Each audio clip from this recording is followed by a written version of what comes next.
I've planted the garlic and I've fertilized it with rabbit manure.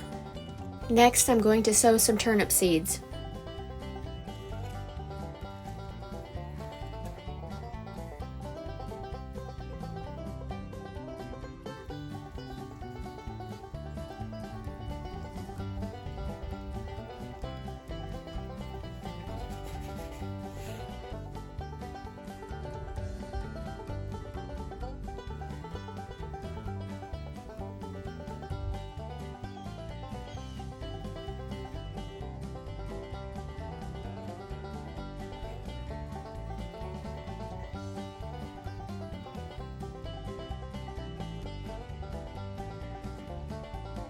We'll eat more of the turnip greens than we will the actual turnips.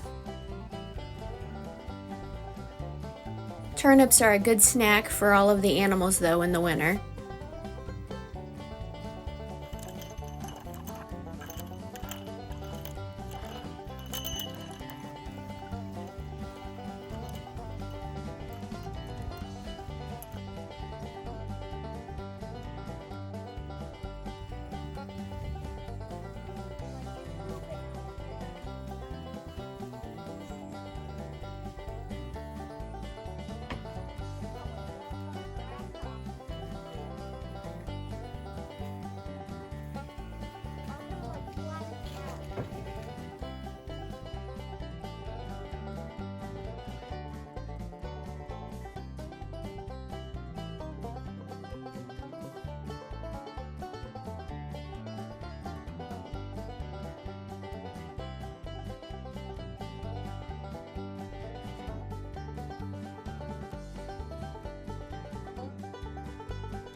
I had grass left over, so I gave it to all the animals.